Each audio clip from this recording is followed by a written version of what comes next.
Now guys, today we are going to start exercise 1.3. अभी हमने last lecture में formulas किए IL, IP, IF का, लास्पियर, पास्टेज और फिशर का। देखो लास्पियर, पास्टेज और फिशर में टोटल 3 कैटेगरी होती है सम्स की। आज हम बेसिक कैटेगरी करने वाले हैं, लेकिन 15 से 20 साल के जो बोर्ड के पेपर्स हैं शायद उसमें एक ही बार किस्मत अच्छी होगी कि वो सिंपल सम पूछा गया। सिंपल सम एक बेसिक सम है जो करना पड़ता है ताकि आपको टफ लेवल का सम समझ में आए। टफ वैसे कुछ नहीं है, कंपैरेटिवली आपको टफ लगेगा। 3 तरह के सम है। एक सिंपल सम है जिसमें कोई ज़्यादा कैलकुलेशंस कुछ भी नहीं होता, सिर्फ आपको मल्टीप्लाई करके टोटल करना है। जो मेन सम है that is a second category, that is a unit वाला सम बोला जाता है। क्या बोला जाता है? वो क्या होगा वो आपको सम में पता चलेगा, ठीक है। और तीसरा सम IL, IP, IF की कैटेगरी में होता है, टोटल एक्सपेंडिचर वाला सम बोला जाता है। क्या बोला जाता है? ये पहचानोगे कैसे? वो सम करेंगे तब आपको मैं आइडेंटिफाई करवाऊंगा कैसे पहचानते हैं। लेकिन ये 3 कैटेगरी के सम है। सिंपल सम, क्योंकि आगे चल के आपको इसी तरह मैं याद करवाऊंगा। सिंपल सम, यूनिट वाला सम जो मेन सम है, 99% यूनिट वाला सम आता है जिसमें बहुत ज़्यादा कैलकुलेशन होती है, मतलब कन्वर्जन्स करने होते हैं हमको। और तीसरा भी जो टाइप है टोटल एक्सपेंडिचर वाला, वो भी इजी ही होता है। पहला और तीसरा बिल्कुल इजी सम है, ठीक है। ये जो मेन सम है यही ज़्यादा आने के चांसेस होते हैं, लेकिन अभी हम सिंपल सम ले रहे हैं। एक्सरसाइज 1.3 का क्वेश्चन नंबर 3 वो सिंपल सम है। क्वेश्चन में लिखा हुआ है ऊपर, find the Laspeyres, Paasche's and Fisher's index number. देखो, find the Laspeyres, Pastes and Fishers index number for the year 2015 with the base year 2014 using the following information। हमेशा देखो इस पूरे चैप्टर में आपके पास 2 ईयर दे रखे होंगे, एक लेटेस्ट ईयर और एक उससे पुराना। जो दोनों ईयर्स में जो नया ईयर है उसको करंट ईयर बोलते हैं, और जो पुराना साल है उसको बेस ईयर कहा जाता है। यहाँ पे भी क्वेश्चन में बोला गया है 2015 का आपको इंडेक्स नंबर निकालना है, तो क्योंकि 2014 पुराना है और हमेशा आपको इंडेक्स नंबर करंट ईयर का ही निकालना होता है, बेस ईयर का नहीं निकालना होता। और बेस ईयर का इंडेक्स नंबर अगर कुछ भी ना दिया हो, ये सारी इंफॉर्मेशन हैं, बेस ईयर का इंडेक्स नंबर अगर कुछ भी ना दिया हो तो आपको 100 लेना होता है फिक्स। क्या लेना होता है? 100। और आपको हमेशा कोई भी मेथड में इंडेक्स नंबर जो निकालना होता है वो किसका निकालना होगा? करंट ईयर का निकालना होगा। किसका निकालना होगा? तो आपको देखो यहाँ पे आपको लास्पियर तो नाम है ना, निकालना क्या है? Index number. Paasche's index number, Fisher's index number किसका? 2015 का, ठीक है। और आपके पास क्वेश्चन में 2 चीजें दे रखी है, 2 ईयर दे रखे होंगे। जैसे इन्होंने बोला 2015, 2014। 2015 के अंदर भी 2 चीजें दे रखी होगी, P और Q, प्राइस और क्वांटिटी। जो आपका फॉर्मूला में P और Q यूज कर रहे हो ना, वो P क्या है? प्राइस। Q क्या है? क्वांटिटी। समझ में आया? तो आपके पास क्वेश्चन में 2 प्राइस 2 क्वांटिटी दे रखा होगा। करंट ईयर का जो प्राइस होता है, देखो करंट ईयर को 1 से डिनोट करते हैं, बेस ईयर को 0 से डिनोट किया जाता है। ये बेसिक चीजें याद रख लो जो सब सम में काम आएगी। प्राइस मतलब P, क्वांटिटी मतलब Q, ठीक है। लेकिन फॉर्मूला पे आपने देखा 1 0 यूज हो रहा है, P1 Q0, P0 Q0 ये यूज हो रहा है। तो ये 1 0 क्या है? P तो प्राइस है। तो P1 क्या है? Price of current year. P0 क्या है? Price of base year. Q1 क्या है? Quantity of current year. Q0 क्या है? Quantity of the base year. समझ में आया? क्लियर? यही क्वेश्चन दिया हुआ है हमारा। अब देखो आपके पास यहाँ पे 6 आइटम दे रखे हैं। सबसे पहले आइटम हमेशा लिखने के जो भी दे रखे हैं, अगर आइटम ना दिए रखे हो तो ABCD आप डाल सकते हैं, ठीक है। तो आइटम्स जो हैं यहाँ पे, दैट इज अ व्हीट, ध्यान देना सिंपल सम ही है। राइस, पल्सेस क्या होता है? दाल, अच्छा। ऑयल, क्लॉथ और केरोसिन, ठीक है। इसके बाद देखो यूनिट लिखा हुआ है, देखो टेक्स्ट बुक में देखो भाई, यूनिट लिखा हुआ है। तो अब तुम बोलोगे सर ये तो सिंपल सम कहाँ हुआ, क्योंकि ये तो यूनिट वाला सम है। देखो यूनिट वाले सम की पहचान आपको बताता हूं। एक तो इस तरह यूनिट लिखा होगा, लेकिन सिर्फ ये यूनिट लिखने से यूनिट वाला सम नहीं हो जाता। क्वांटिटी के पीछे भी यूनिट होना चाहिए। आपके पास 2 क्वांटिटी दे रखी है, क्वांटिटी के पीछे यूनिट का मतलब क्या होता है पता है? क्वांटिटी के नंबर जो दे रखे हैं ना, उनके पीछे केजी, लीटर, मीटर, डजन ऐसे कुछ दिया होना चाहिए। है नहीं है ना? तो ये यूनिट वाला सम नहीं है। सिर्फ ये अकेले यूनिट से कोई काम नहीं चलेगा, 2 जगह यूनिट होना चाहिए। ये आगे भी यूनिट होना चाहिए और क्वांटिटी के पीछे भी यूनिट होना चाहिए, तो क्वांटिटी वाला सम है, नहीं तो सिंपल सम है। क्वांटिटी के पीछे यूनिट नहीं है तो ये यूनिट का कोई मतलब नहीं है, खाली आपको ऐसे लिखना है तो लिख दो। That is KG KG KG KG, ठीक है। ऑयल भी केजी में दिया है इन्होंने, क्योंकि जनरली हम लोग बोलते ही हैं, और केरोसिन लीटर में, ठीक है।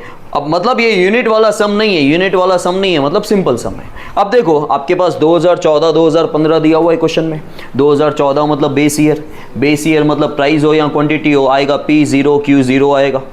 और करंट ईयर 2015 है, उसका जो प्राइस और क्वांटिटी है उसके साथ 1 आएगा, ठीक है। तो आपको ये सब लिखना नहीं है, आपको डायरेक्टली लिख देना है। पहले क्या दिया हुआ है, 2014 का क्वांटिटी और प्राइस, मतलब 2014 बेस ईयर है तो क्वांटिटी और प्राइस Q0 P0 ये लिखना है आपको। समझ में आया? फिर 2015 का क्वांटिटी और प्राइस है, क्वांटिटी मतलब Q, प्राइस मतलब P, और 2015 मतलब करंट ईयर, करंट ईयर तो 1 आ जाएगा। जिस ऑर्डर में दिया हो ना उस ऑर्डर में लिखने का, ये फिक्स ऑर्डर नहीं है। क्वेश्चन में जैसा ऑर्डर आप आगे पीछे कर सकते हो, आप इनको आगे पीछे कर सकते हो, लेकिन करने का नहीं। मैं हमेशा ये बोलता हूं, जैसे क्वेश्चन में दे रखा हो ना, पहले P1 दे रखा है तो P1 लिखो, फिर Q0 दे रखा है तो Q0 लिखो। जैसा ऑर्डर दे रखा हो वो ऑर्डर लिख देने का, अपने को क्यों चेंज करने का। तुम आगे पीछे करने के चक्कर में एक नंबर यहाँ वहाँ हो गया ना, सब रॉन्ग हो जाएगा। समझ में आया? अब इसके नंबर्स लिख दो। अब क्वांटिटी जो बेस ईयर की क्वांटिटी है 20, 10, 10, 6, 15, 18, देन 15, 20, 26.50 लिखो या 5 लिखो, एक ही बात है। 24.80, 21.25 and 21, 30, 15, 15, 8, 25, 30, 18, 31.25, 29.5, 30, 25 and 28.8। ये सिर्फ आपका क्वेश्चन हुआ। अब आपकी मेन कैलकुलेशन, लेकिन ये सिंपल सम ही है तो आपको कैलकुलेशन की ज़्यादा चिंता नहीं करने की। फॉर्मूला आता है अगर तो कैलकुलेशन अपना आप हो जाएगी, तो फॉर्मूला आना ज़रूरी है, ठीक है। देखो आपको पूरा कैलकुलेशन एक पेज में करना है, ध्यान देना, नीचे वेचे नहीं, ज़्यादा जगह मत छोड़ना हर किसी के बीच में। सिर्फ नंबर अलग अलग दिखे, हेडिंग अलग अलग दिखे, उतनी जगह छोड़ने की, तो एक पेज में आ जाता है आराम से। फिर नीचे की तरफ, और हमेशा ऐसे समझाने का, बाजू बाजू में नहीं करने का। मेरे पास जगह नहीं है इसलिए मैं ऐसे कर रहा हूँ। आपको पहले IL, उसके नीचे IP, उसके नीचे IF जाएगा शायद दूसरे पेज पे, तो दूसरे पेज पे करने का, ठीक है। अब सबसे पहले क्या करो, ये वाला पार्ट कैलकुलेशन के लिए होता है, मैं छोड़ देता हूँ उसको। अच्छा, अब मैं यहाँ पे स्टार्ट कर रहा हूँ। लास्ट ईयर्स आपके पास देखो हेडिंग में दिया हुआ है, वहाँ से कॉपी कर लेना, स्पेलिंग नहीं आती है तो। इसको डिनोट किससे करेंगे, IL का formula sigma P1 Q0 upon में सिग्मा P0 Q0, ठीक है। फिर 3-4 लाइन छोड़ दो, या तुम्हारे पास तो ज़्यादा जगह है तो ज़्यादा जगह छोड़ देना। फिर दूसरा फॉर्मूला भी लिख ही दो, purchase index number denoted by IP sigma P1 Q1 upon में सिग्मा P0 Q1 इंटू। अब यहाँ पे जो 4 चीज़ें दिख रही है ना, वही आपको फाइंड करनी है। ये 4 चीज़ें, पहले क्या दिख रही है, P1 Q0, फिर क्या दिख रहा है, थोड़ी जगह छोड़ देना, P0 Q0, फिर क्या दिख रहा है, P1 Q1, फिर क्या दिख रहा है, और इनका जो टोटल आएगा वो हो जाएगा sigma P1 Q1 P1 Q0, sigma P0 Q0, उसका टोटल आएगा सिग्मा P1 Q1, उसका टोटल आएगा सिग्मा P0 Q1, ठीक है। तो P1 Q0, देखो P1 Q0 मैं क्या करता था, क्योंकि 4-4 नंबर है हमारा, काफ़ी बार मिस्टेक जाती थी, तो मैंने क्या बोला, बोली हुई बात हमेशा याद होगी, आप बोलो। अब क्या बोलोगे, मिस्टेक जाएगा। मैं ऐसा बोलता था, पहला और लास्ट, मेरे दिमाग को सुनने में आना चाहिए पहला और लास्ट, तो मेरा ध्यान पहले और लास्ट में ही जाएगा। और दूसरा, आपकी ट्रिक होनी चाहिए, जैसे आपको ये नंबर चलो दिख जाएगा, ये नंबर में थोड़ा कन्फ्यूजन हो रहा है कि यहाँ ध्यान ना चला जाए, तो यहाँ पे फिंगर रखो। 20 × 18 360, 10 × 31 ये 312.5, 10 × 29.5 295, 6 × 30 180, 25 × 15 375, 18 × 28.8 करो, 5.4 18.4 टोटल 2040.9 2040.9 राइट है, टैली करो, राइट है, ओके। नाउ P0 Q0 देखो पहला और दूसरा 300 200 265, ये करो multiply 24.8 into 6 148.8 then 15 into 21.25 318.75 318.7 then 18 into 21 total 16 1610.55 ठीक है। अब देखो अगर आपके पास टाइम है ना तो पहले ये चारों फाइंड करो। मेरी बात ध्यान से सुनना, मैं बोर्ड के चेकिंग के अकॉर्डिंग बता रहा हूँ आपको, जो मैंने खुद ने चेक किया है। अगर आपके पास टाइम है तो आप जैसे जाना चाहते हो जाओ, आप पहले ये चारों चीज़ें फाइंड करो, ठीक है, फिर वैल्यूज पुट करो, इजीली आंसर आ जाएगा। But if you don't have a time और आप ये चार चीज़ें फाइंड करते हो और ये पूरा छूट जाता है तो यहाँ पे खाली 1 मार्क मिलेगा। लेकिन अगर आपके पास टाइम नहीं है और आपने ये दो पहले फाइंड कर लिए और इसकी वैल्यू पुट करके आंसर निकाल दिया तो आपको यहाँ पे 2 मार्क मिलेंगे। समझ में आया? तो टाइम मैनेजमेंट आपके हाथ में, कैसे करना है, क्या करना है, किस में ज़्यादा मार्क्स मिलते हैं, क्योंकि ज़्यादातर हमारी हैबिट ये होती है कि पहले चारों फाइंड कर लो फिर वैल्यूज पुट करो, तो वही हैबिट चलती रहेगी। आप ऑल ऑफ सडन चेंजेस नहीं लेके आओगे कि मैं एग्ज़ाम में ऐसा कर लूँगा, नहीं करोगे। जो जैसा पूरे साल में प्रैक्टिस होगी ऐसा ही करने वाले हो। लेकिन मैंने ये नोट किया चेक करते वक्त और पिछले 2-3 सालों में कि पहले हम ये कर लें और यहाँ पे वैल्यू पुट कर लें और वो आंसर निकाल दे तो ज़्यादा सेफ हो रहे हैं। तो टाइम जैसा हो उसके अकॉर्डिंग करना। अगर पहले ये 2 चीज़ें फाइंड करके पुटअप कर दोगे तो आपको 2 मार्क पक्के, फिर दूसरे 2 फाइंड करके यहाँ पे पुट करोगे उसके 2 मार्क और लास्ट का 1 मार्क, क्योंकि इसमें कैलकुलेशन ज़्यादा नहीं है। समझ में आया? नाउ P1 Q1 ये दोनों 540 31.25 इंटू 15 468.75 29.5 इंटू 15 44